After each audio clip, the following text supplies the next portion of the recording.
miembros, a los compañeros que forman parte de la mesa de diálogo, que a continuación se reúne para hablar de los temas importantes.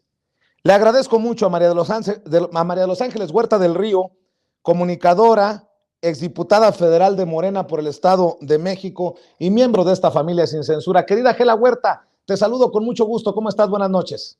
Y yo a ti, Vicente, con mucho cariño y con mucha admiración, gracias por compartir algo tan hermoso y tan personal con nosotros y con tu público. Lo aplaudo, lo agradezco y te saludo a ti y a todos. Gracias, Gela. Saludo también al diputado de Morena por el estado de Jalisco, Hamlet Almaguer, miembro de esta familia sin censura, amigo de este espacio libre como el viento. ¿Cómo estás, Hamlet? Te saludo con mucho gusto. Buenas noches. Muy buenas noches, Vicente. Buenas noches también para Gela. Y qué importante es ver que aquellos que se van se quedan entre nosotros, en sus consejos, en sus enseñanzas y en estas anécdotas tan bonitas. Buenas noches. Pues ojalá que cada vez tengamos a más nietos orgullosos de sus abuelos y no de Michael Jordan o de Cristiano Ronaldo o de Ronaldinho o de LeBron James. Yo puedo decir que me siento muy orgulloso precisamente de haber conocido a mis bisabuelos y a mis abuelitos. Dios los tenga en su santa gloria. José Alfredo Gutiérrez Falcón, también te saludo a ti, maestro, escritor y máster en Derecho Comunitario Europeo, miembro de esta familia sin censura. ¿Cómo estás, José Alfredo? Buenas noches. Encantado de estar con ustedes, Vicente, y gracias también por compartir esto. Yo también tuve una relación muy hermosa con mi abuelo materno y me pusiste a vibrar. Qué bueno, de eso se trata, de provocar. Aspiro a ser un provocador profesional también desde esta trinchera, mi querido José Alfredo. A ver, Gela Huerta, no salen todavía del coraje los de la oposición por el traidores a la patria, por su voto en contra de la reforma eléctrica enviada por el presidente Andrés Manuel López Obrador al Congreso, y ya están pataleando por la reforma electoral que creo que muchos de ellos ni siquiera han leído, no han leído la iniciativa, pero como huele a López Obrador, ya dicen que van a votar en contra de ella. Ya le voy a preguntar a Hamlet sus opiniones, porque lo vi estudioso sobre la iniciativa en sí, pero ¿cómo ves estas reacciones a la iniciativa de reforma electoral que creo yo es urgente y necesaria para nuestro México lindo y querido, Gela? Sí, bueno, como en dos niveles, ¿no? Yo también tuve la oportunidad de leerla ahí ayer, justo estaba ya en la cámara y le di una buena repasada, ¿no? Creo que es una muy afortunada propuesta en general, ¿no? Creo que habrá cosas que se van a seguir discutiendo, pero en general creo que es una propuesta muy afortunada, muy importante y muy necesaria, como tú lo dices. Respecto a la reacción de la oposición, ¿no? Que es la parte que me estás preguntando, te digo un par de cosas. En primer lugar, creo que definitivamente tenemos una oposición que ya ha establecido su línea de trabajo a partir de ahora, ¿no? De manera más clara, porque es así como lo ha venido haciendo ya desde hace años, pero ahora es como muy evidente y muy claro. Todo lo que sea transformar este país, todo lo que sea para el bien del pueblo, todo lo que le sirva a la sociedad y al gobierno para mejorar las condiciones de vida de los ciudadanos, ellos lo van a votar en contra, ellos van a negarlo, ellos van a hablar mal de eso. Y ellos son no solamente el combo, MAC, PRIAN, PRD, sino el Movimiento Ciudadano con el PRD y el PAN y el PRI, sino también fue una gran parte de los medios tradicionales, comunicadores y periodistas que están al servicio de la mafia que quiere regresar al poder y entonces que no cuestiona de manera sincera, que solamente ya trae como consigna pegarle a las propuestas, pegarle al presidente, decir que todo está mal, ¿no? Que no debería de haber esos cambios. etcétera. Me parece que lo que ya la sociedad estamos viendo y estaremos viendo más claramente a partir de ahora, decía yo, a partir de la consulta, a partir del posicionamiento enorme que el gobierno y el presidente tuvieron a partir de haber dicho, y por supuesto la Cámara, los legisladores, a partir de haber evidenciado el acto de alta traición que los diputados de la oposición tuvieron contra el pueblo. No hay ni una persona del pueblo, por más que oiga a Loret de Mola y por más que se crea las mentiras de Broso, de las groserías y vulgaridades de Dresser, etcétera. No hay persona que no se dé cuenta que esa reforma energética que estaba pretendidamente puesta a la disposición ahora para ser votada en favor y que ellos votaron en contra, es una reforma, era una propuesta que solamente beneficiaba a la sociedad. Y entonces cuando dijeron que no, por más que digan que el odio, fíjate cómo tienen la autoridad moral, alguien que ha dicho que Andrés Manuel es un peligro para México, recua, dijo una diputada de diputados y de personas y no sé qué hay, tengo un comunicado de los comunicados del pueblo repitiendo todas las groserías horrendas que ellos han dicho sistemáticamente ya hace años del presidente, ¿no? Y de todos los que estamos en la izquierda, ahora se atreven a decir, y son patéticos, que una campaña de odio, ¿cuál odio? No es odio, estamos describiendo que la acción que ellos en la Cámara de Diputados tuvieron al haber votado en contra de la reforma. Así que lo que yo creo y lo que yo propondría es que el análisis que hacemos de lo que va a pasar de aquí en adelante tendrá que estar fundamentado en comprender que la oposición, sus medios de comunicación, su Instituto Nacional Electoral, Lorenzo Córdoba, que es el árbitro que está a su favor, etcétera. Si nosotros comprendemos eso, fácilmente vamos a saber que de aquí en adelante todo es en contra y que el pueblo, hoy más que nunca, pues tiene que estar muy consciente de que eso es lo que vamos a enfrentar. Querida Gela, gracias por tu primera impresión. Hamlet, diputado, tú has leído la iniciativa, ¿qué te parece? Y por cierto, déjame preguntarte para que nos aclares, ¿se desaparece o no se desaparece a los plurinominales? O al contrario, ¿se mejora este concepto de plurinominales para que no lleguen impresentables como los que tenemos de plurinominales hoy en día? Empecemos por ahí, si te parece, diputado. Muchas gracias, Vicente. Muy atinadas las manifestaciones de mi compañera Gela, a quien reconozco también por su trabajo con los comunicadores del pueblo, y decirte que desaparecen los plurinominales y también desaparecen los distritos. Y lo que tenemos es un nuevo sistema, un nuevo esquema. Es un esquema de avanzada, pero que también tiene raíces muy profundas en la historia constitucional de nuestro país. En España, por ejemplo, los diputados se eligen por comunidades, por las autonomías que son similares a nuestros estados. En Costa Rica, que es una de las economías más avanzadas de Centroamérica, pero de las democracias más avanzadas de todo el continente, los diputados se eligen así, por provincia.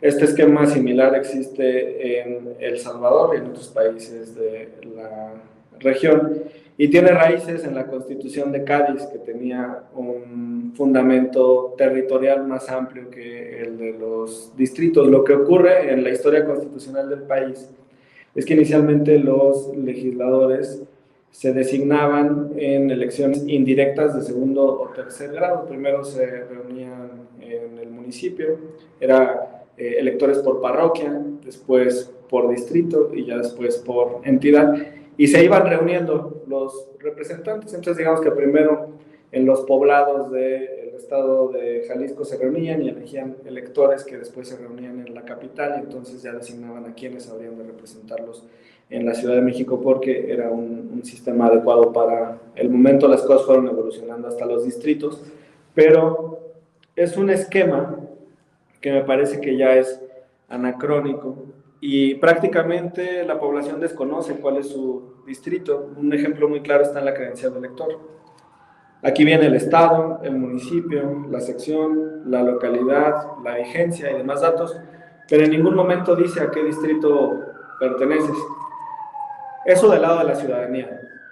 del lado de los legisladores, y Gela fue diputada, la identificación más clara entre nosotros es a través de la representación de los estados. Entonces son como los legisladores del Estado de México, los legisladores de Veracruz, los legisladores de Jalisco, y ahí hay evidentes afinidades y cooperación para sacar adelante los proyectos de tu propio estado. Yo compagino esto con el cambio que ha habido en las últimas legislaturas, en la 64ª con Gela y ahora en la nuestra, en el sentido de que los diputados ya no determinamos recursos para nuestros distritos. Ahora lo que hacemos es priorizar lo que establece el Plan Nacional de Desarrollo, la propuesta programática del gobierno del presidente López Obrador, los derechos sociales, este tipo de reformas como la que aprobamos en la ley minera para reafirmar la nacionalización del litio.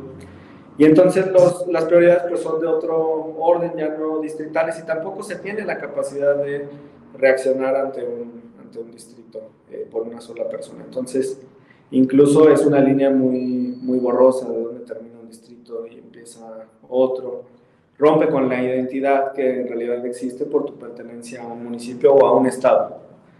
Entonces, ¿qué hace la reforma? Elimina los plurinominales, sí, y elimina también los distritos. Lo que ahora tienes es una planilla de candidatas y candidatos a diputados en representación de tu estado, con un principio de representación pura. Ya no es proporcional con un esquema mixto como teníamos antes, es representación pura. Entonces, un ejemplo muy práctico. Mi estado, Jalisco, tiene 20 distritos en este momento y va a tener 20 asientos en el Congreso a partir de la iniciativa del presidente. Por el tamaño poblacional, somos el 6.6% de la población del país.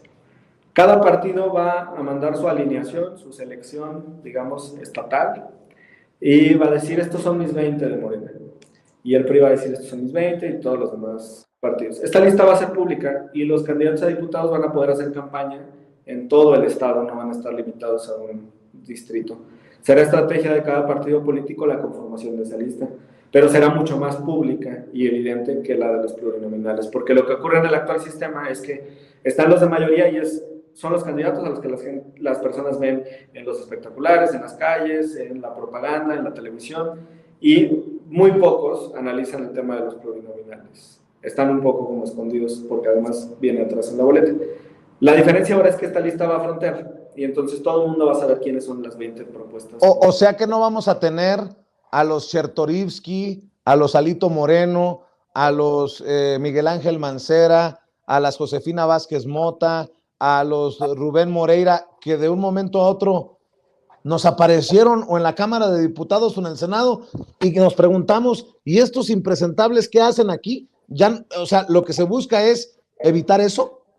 Sí, porque, bueno, sería suicidio político que, por ejemplo, en Campeche pongan en cabeza de lista a Alito Moreno, ¿no? A ver quién sale y vota por él. Bueno, sería una extraordinaria estrategia para que desde Morena ganemos todo en el 24. Pero precisamente se trata de eso, de impulsar que se conformen listas de manera respetuosa hacia la sociedad, con una oferta política interesante. Entonces, supongamos que Morena obtiene el 60% de los votos en Jalisco. Haces una regla de 3, hay 20 asientos disponibles, 6 por 2, 12, entonces le tocarían 12 diputaciones a Morena en el estado de Jalisco. Si el PAN obtiene el 10%, le tocarían 2, si el PRI obtiene el 20%, le tocarían 4, y de manera directa se asignan las curules y ningún voto se desperdicia. Vale lo mismo un voto en Guadalajara que en Puerto Vallarta, que en Ciudad Guzmán, que en la Sierra de los Altos de Jalisco. Entonces, este es un modelo que me parece muy adecuado para el momento que vive el país. Serán diputados de su estado, no de distrito. José Alfredo Gutiérrez Falcón, ¿cómo ves esta iniciativa que nos va desmenuzando el diputado Hamlet Almaguer y que tanto les ha provocado disgusto en la oposición?